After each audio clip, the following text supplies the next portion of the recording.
Hey, I just wanted to get you a little video to kind of talk about what it's going to look like bringing Lady home, because there's a couple things just day to day in the house that I want to tweak and change, because she's going to go from like a pretty strict environment back home, and there might be some pushback.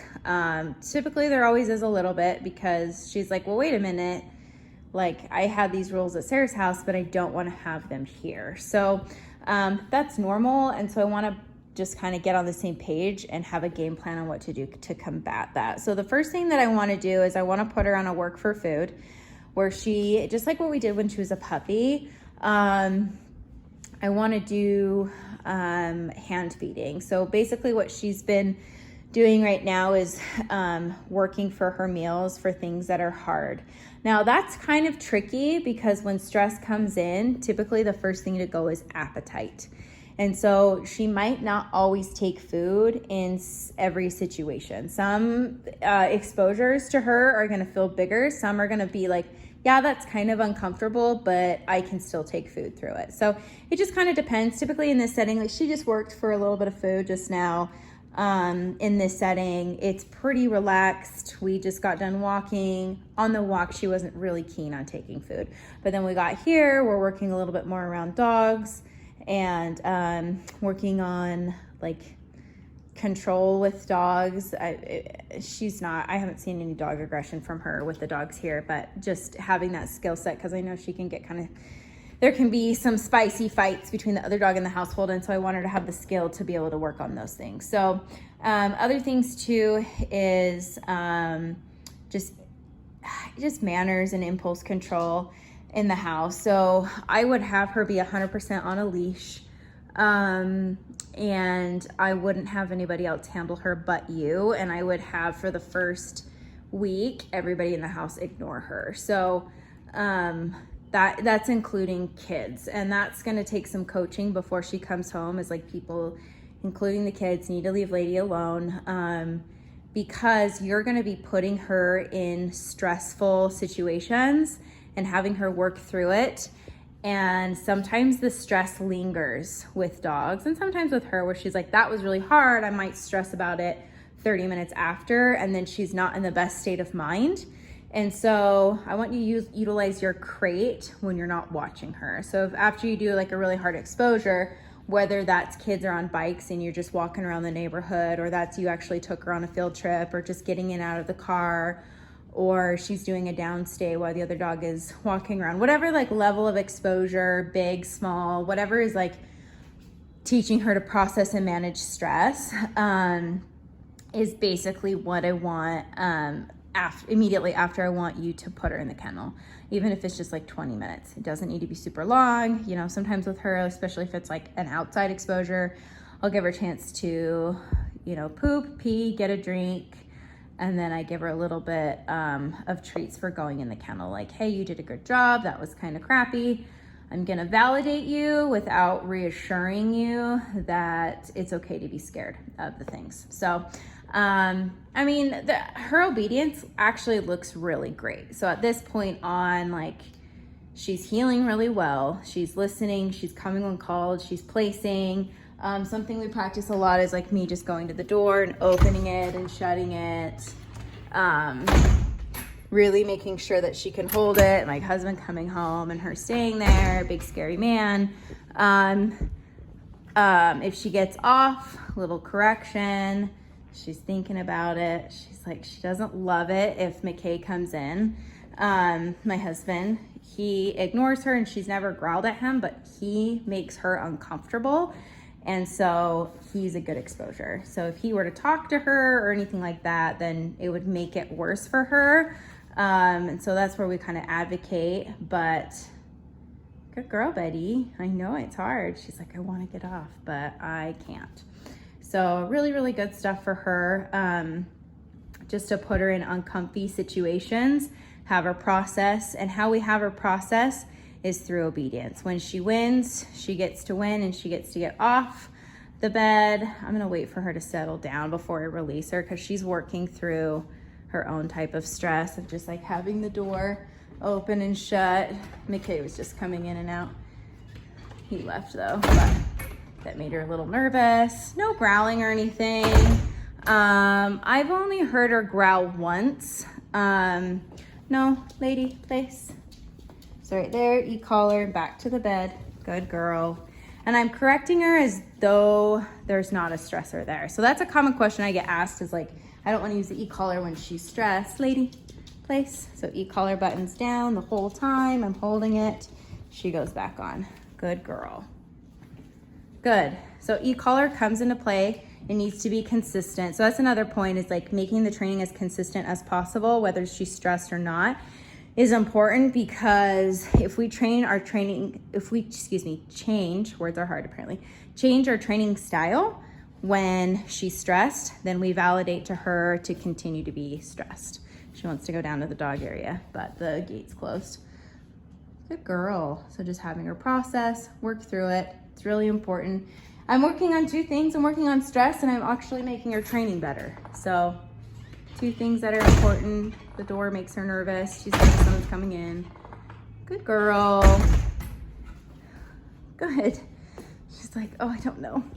But that's really good. It's important for her to work on those things. We actually are putting her into a fight or flight state by increasing exposures, which a lot of people have a hard time with. But then the way that she copes through it is just opposite action. You're gonna sit on a bed. I will correct her if she were to bark or growl at somebody. I would correct that with the e-collar by tapping the button and saying no. And then I would guide her back on the place if she gets off. So two forms of correction. Lady, place. Good girl. Good. Good job. So, and then day to day, like it's gonna be pretty micromanaged. So we're gonna micromanage her brain a lot because whether she's in training mode or not, she's learning. Like right now she's processing stress. If she wasn't in a state of obedience, my guess is she would just probably like avoid the door. She's like avoiding is easier. I mean, her body language is turned away from the door. She's avoiding it. That's not by accident. And then when I go close to the door, she stands up, the threat increases, so she's not sure. And so we're actually increasing a fight or flight state, and then we're making her do obedience. If she wasn't in an obedience mindset, we're really leaving her choices up to her. And when she's stressed out, she doesn't make the best ones. So it'll get better. She'll make better choices long term, but right now it's going to be pretty much on lockdown. And then the same goes for the kids is like, just, she's in a stressed out state. So she might not want to be pet by a kid when she's in this state of mind. So we want to make sure that we're just, working her through that stress. Good girl. Some other things is e-collar on every day so we can be super consistent with it, and then sleeping in a crate at night. And then I would have her not be on the furniture, especially if she has her own idea of what her territory is, and that maybe getting invaded by the other dog. I'm going to start taking away things like possessions. That could be the couch, that could be a bed, that could be a corner of the room. I won't let her guard those things. So even sometimes here I'll move the dog's crates around so they don't get too possessed over their crate. It's not a territory. So anyway, hopefully that helps. Text me with questions, and she's doing really great. Exposures every day, big and small.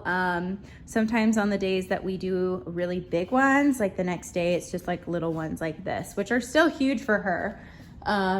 But this isn't as scary as like City Creek or Lowe's or like getting in the car and going to a park. She came with me to a session the other day with a client, and the dog was a little bit barky, and that was a bigger stressor than like just being at home. So I'll kind of alternate. Sometimes I have huge ones, sometimes they're just small, because I'm not here to torture these poor little dogs that have to deal with stress, but I do want her to just be able to have the ability to tolerate distress. So anyway, we'll talk to you soon. Some other things, just as I continue to work with her, is like the door is, she wants to avoid the door. So sometimes we bring her a little bit closer within reason, and we work on maybe a downstay.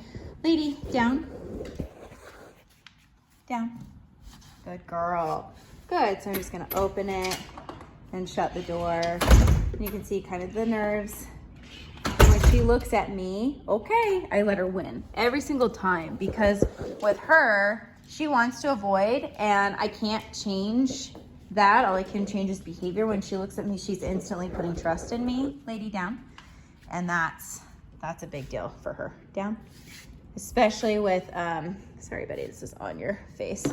It's hard to do with the camera and the leash and the e-collar, but yeah, so she wants to avoid, I can't make it better for her, but I can put trust. Good girl. And then the better she gets with it, this is where we would incorporate food. So if she does it, she's stressed, you bring in treats.